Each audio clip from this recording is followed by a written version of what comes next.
Halo semuanya, perkenalkan saya Karina Belinda. Di sini saya akan membahas mengenai apa itu preeklamsia. Sebelumnya, pemirsa sudah tahu belum apa itu preeklamsia? Mungkin ada yang sudah tahu, mungkin tidak. Baik, mari kita bahas. Angka kematian ibu atau AKI merupakan masalah kesehatan global yang menjadi indikator penting dalam keberhasilan program ibu dan merupakan salah satu indikator untuk menggambarkan derajat kesehatan masyarakat. Menurut dari data WHO, kasus kematian ibu masih terlampau tinggi pada tahun 2021, di mana kurang lebih 810 per 100.000 ibu meninggal dikarenakan komplikasi kehamilan atau persalinan setiap harinya di dunia, dan salah satu penyebab AKI ialah preeklamsia.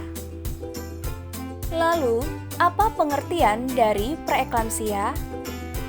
Pengertian preeklamsia atau keracunan kehamilan adalah tekanan darah tinggi yang berkembang selama kehamilan ditandai dengan tekanan darah lebih dari 140 per 90 ml yang dapat menyebabkan komplikasi serius bahkan fatal bagi ibu maupun janin yang terjadi pada usia kehamilan di atas dari 20 minggu. Selanjutnya yaitu klasifikasi preeklamsia.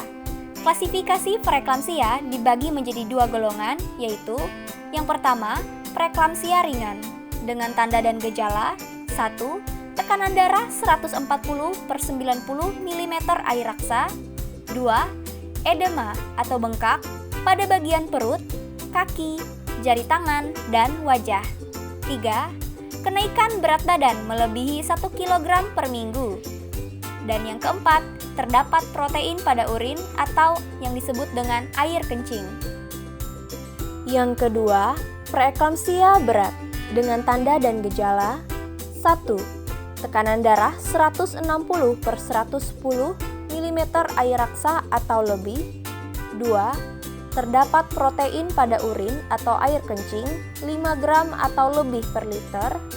3. Oliguria atau jumlah urin kurang dari 500 cc per 24 jam atau per hari. Mengapa preeklamsia bisa terjadi? Apa penyebab dan faktor resiko preeklamsia?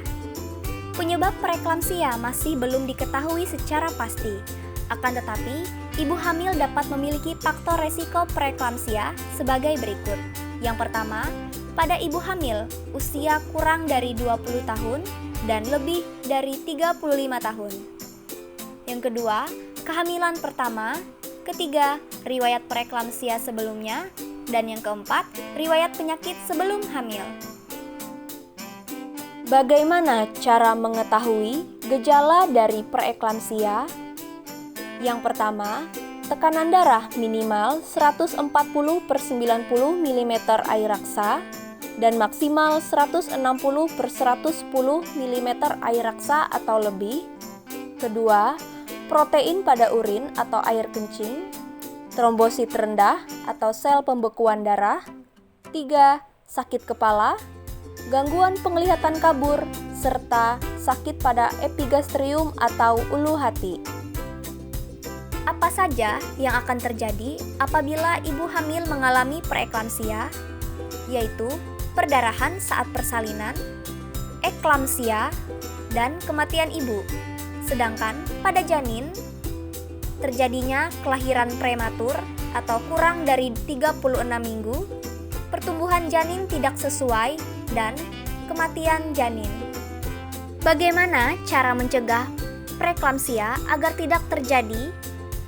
Yaitu dengan pemeriksaan kehamilan secara teratur, beraktivitas secukupnya, mengatur pola makan seperti diet rendah karbohidrat, rendah lemak, diet cukup protein, serta kurangi makanan yang tinggi akan garam.